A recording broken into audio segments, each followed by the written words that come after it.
नमस्कार साथियों, इस वीडियो में टीचिंग एप्टीट्यूड यानी साइकोलॉजी का जो पोर्शन है उस पर कंप्लीट डिस्कशन करने वाले हैं। यहाँ पर हमने 30 इंपॉर्टेंट जो क्वेश्चन है उसका टेस्ट सेट तैयार किया है। उम्मीद है कि यह टेस्ट सेट है वो आपके फर्दर एग्जामिनेशन के लिए काफ़ी ज़्यादा बेनिफिशियल रहने वाला है। तो वीडियो में आगे बढ़ने से पहले चैनल को सब्सक्राइब कर दीजिए और वीडियो को लाइक कर दीजिए। इसके अलावा जो कैंडिडेट प्री बीएड 2020 और 21 के जो ओल्ड वीडियो लेक्चर है यानी पुराने जो पेपर सॉल्यूशन देखना चाहते हैं तो उनका जो प्लेलिस्ट है उसका लिंक मैं नीचे डिस्क्रिप्शन में दे दूंगा या फिर आप चैनल की प्लेलिस्ट में जाकर के वहां से देख सकते हैं। चलिए शुरू करते हैं। पहला प्रश्न, एक शिक्षक में आत्मविश्वास के लिए निम्नलिखित में से कौन सा सर्वाधिक आवश्यक है?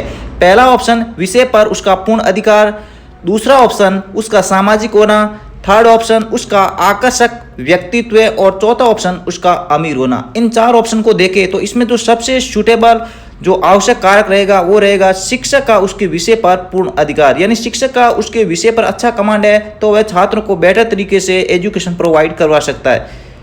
अगला जो प्रश्न है, हॉवर्ड गार्डनर का बहुबुद्धि का जो सिद्धांत है यह किस चीज पर सबसे ज्यादा फोकस देता है? पहला ऑप्शन शिक्षार्थियों में अनुबंधित कौशलों, सेकंड ऑप्शन सामान्य बुद्धि, तीसरा ऑप्शन विद्यालय में आवश्यक समान योग्यता और चौथा ऑप्शन है प्रत्येक व्यक्ति की विलक्षण योग्यता। तो यहाँ पर जो डी ऑप्शन है प्रत्येक व्यक्ति की विलक्षण योग्यता, इसके संदर्भ में इसका सही आंसर रहेगा। अगला जो प्रश्न है, नैतिक विकास का एक महत्वपूर्ण सिद्धांत किसने दिया था? पहला option Benjamin Bloom, second option Lawrence Kohlberg और थर्ड ऑप्शन एरिक फ्रॉम और फोर्थ ऑप्शन है डेनियल गोलमेल।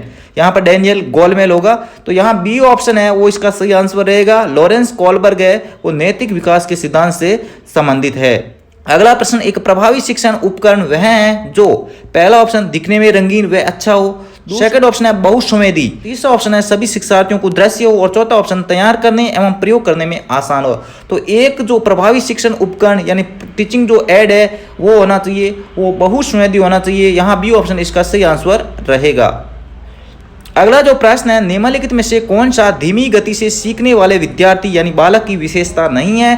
पहला ऑप्शन सीमित शब्द क्षमता, सेकंड ऑप्शन सीमित रुचियां और थर्ड ऑप्शन अमूर्त चिंतन और चौथा ऑप्शन यहाँ पर है अल्प ध्यान केंद्रण क्षमता। तो यहाँ पर एक पॉजिटिव सेंस दे रहा है ऑप्शन थर्ड अमूर्त चिंतन, जो कि प्रतिभाशाली बालकों या फिर आप कह सकते हो सृजनशील बालकों की विशेषता है। तो यह सी ऑप्शन है वो धीमी गति से सीखने वाले विद्यार्थियों की विशेषता नहीं है। अगला जो प्रश्न है, एक बच्चे की मानसिक आयु 5 वर्ष तथा उसकी शारीरिक आयु यानी वास्तविक आयु है वो 4 वर्ष है, तो इसका IQ कितना होगा? इस प्रश्न को आप सॉल्व करोगे तो मानसिक आयु बटा वास्तविक आयु यानी शारीरिक आयु गुणा 100, इसको सॉल्व करोगे तो यह 125 125 इसका सही आंसर आएगा। जो प्रश्न है, अधिगम का सबसे उपयुक्त अर्थ है?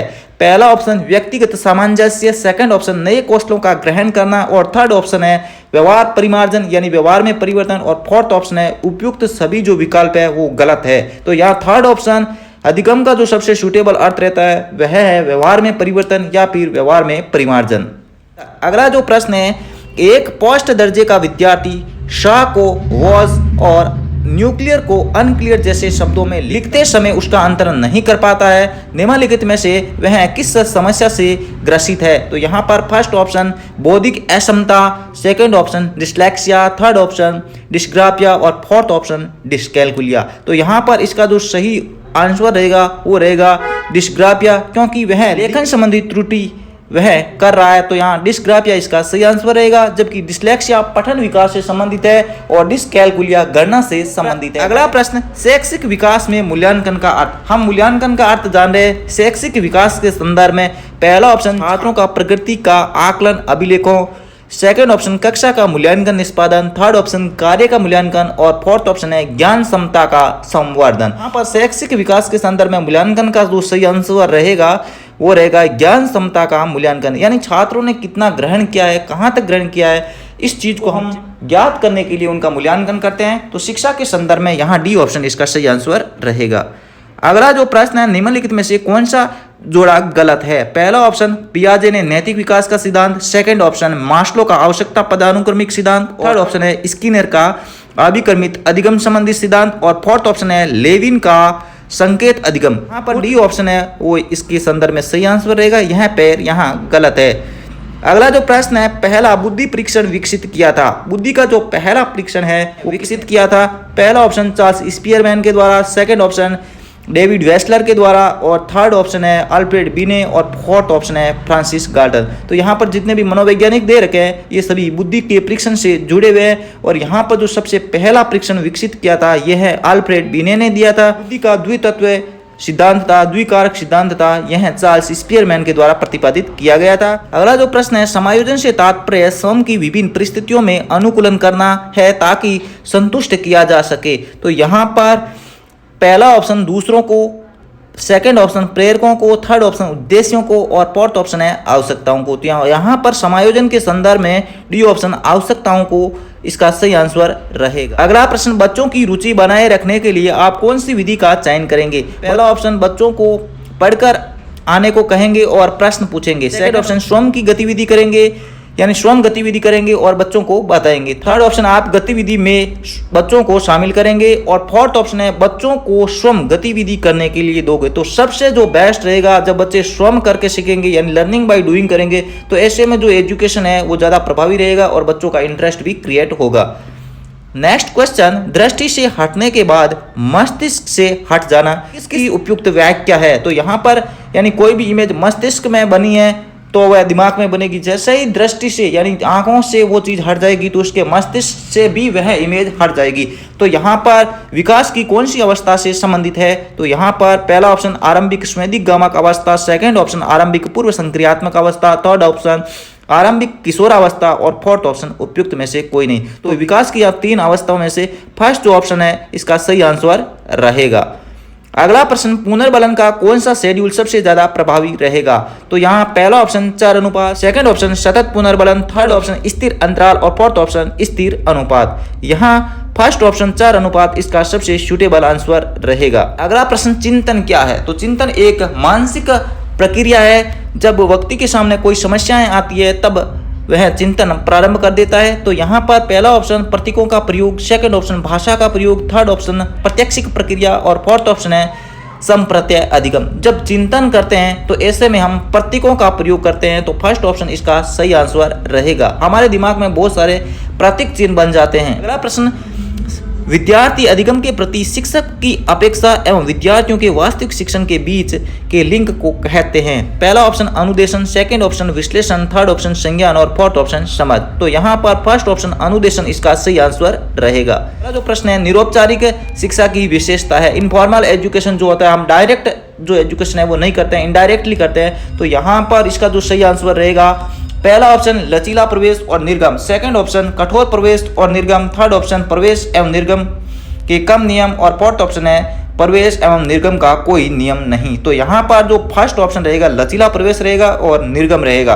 तो इसका सही आंसर रहेगा फर्स्ट ऑप्शन। अगला जो प्रश्न है, विद्यार्थियों में प्रत्यय विकास यानी कॉन्सेप्ट क्रिएट करने के लिए निम्न में से एक शिक्षक को क्या करना चाहिए? ऐसे में पहला ऑप्शन शिक्षक की शिक्षण विधियां सरल से जटिल की ओर होनी चाहिए। शिक्षक को विद्यार्थियों को व्यापक अनुभव का अवसर प्रदान किया जाना चाहिए। और थर्ड ऑप्शन है शिक्षक को विद्यार्थियों को निर्मित प्राप्तियों के अंतरण का अवसर देना। तो सही आंसर रहेगा वह रहेगा डी ऑप्शन उपयुक्त सभी। यहाँ पर इसका सही आंसर रहेगा। इन सभी गतिविधियों को अपनाएगा तो वह डेफिनेटली वह विद्यार्थियों के प्रत्येक विकास में सहयोग करेगा।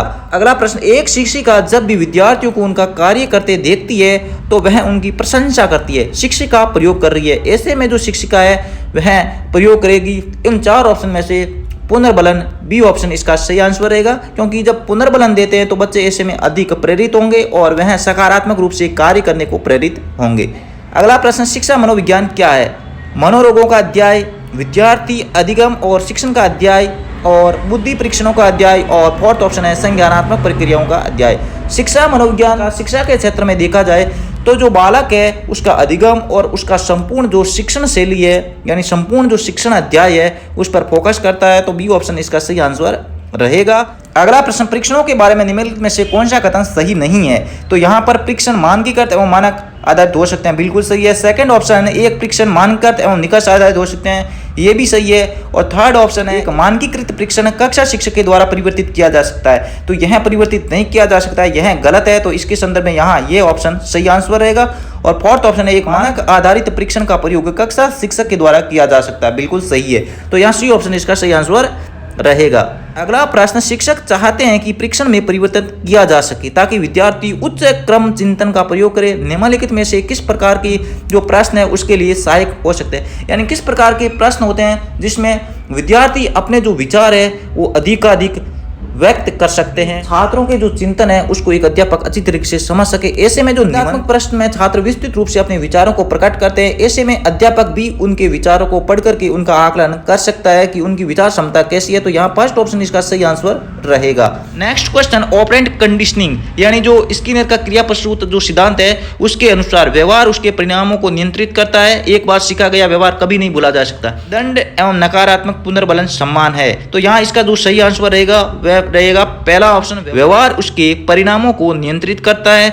जबकि जो सेकंड ऑप्शन है ना, सीखा गया व्यवहार कभी नहीं भूला जा सकता। डेफिनेटली सीखा हुआ व्यवहार भूल सकता है यदि वह बार बार प्रयत्न नहीं करे। अगला जो प्रश्न है, निवारण यानी रिमूवल पुनर्बलन को कहते हैं। तो यहाँ चार ऑप्शन में से जो फोर्थ ऑप्शन है नकारात्मक पुनर्बलन, यह इसको कहते हैं। D option is the correct answer. अगला प्रश्न, कौन सा अभिप्रेरणा का आंतरिक स्रोत नहीं है? तो अभिप्रेरणा के जो स्रोत है उसमें आवश्यकताएं, प्रोत्साहन और अंतर्नोद समाहित रहते हैं, जबकि प्रतिद्वंद्विता यहां पर नहीं रहती है। तो डी ऑप्शन इसका सही आंसर रहेगा। अगला प्रश्न, एक विद्यार्थी कठिन श्रम करता है ताकि उसे अच्छा ग्रेड मिले। विद्यार्थियों के अध्ययन के पीछे की प्रेरणा क्या है? जब हम कोई कार्य करते हैं, कोई कार्य किसी प्रलोभन या फिर किसी फायदे या फिर किसी बेनिफिट के लिए करते हैं, ऐसे में वह प्रेरणा होगी।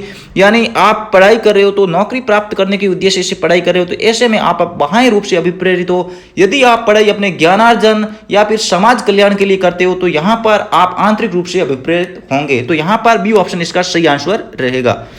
अगला प्रश्न, वह विचारात्मक प्रक्रिया जिसमें नूतन, वास्तविक एवं उपयोगी अवधारणाओं का प्रस्तुतिकरण निहित हो कही जाती है। ऐसे में हम इसे रचनात्मकता, अभिनव, बुद्धिमत्ता और नवविचार में से फर्स्ट ऑप्शन रचनात्मकता कहेंगे।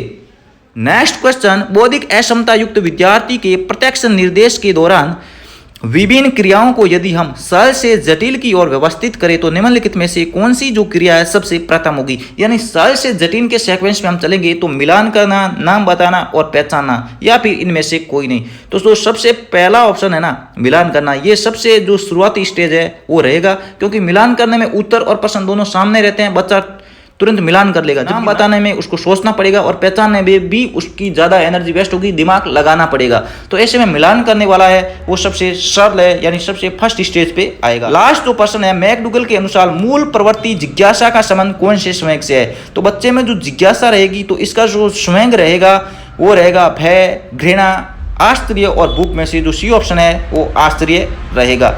साथियों, इस वीडियो में हमने जितने भी इंपॉर्टेंट क्वेश्चन है उस पर डिस्कशन कर लिया है। वीडियो अच्छा लगा तो चैनल को सब्सक्राइब कर दीजिए, वीडियो को लाइक कर दीजिए, और ओल्ड वीडियो अगर आप देखना चाहते हो तो उसके जो लिंक है हमने डिस्क्रिप्शन में प्रोवाइड करवा देंगे, वहां से आप डायरेक्ट जा सकते हो। या तो साथियों, इस वीडियो में इतना ही, फिर मिलते हैं नेक्स्ट वीडियो के साथ। तब तक के लिए जय हिंद, वंदे मातरम, गुड बाय।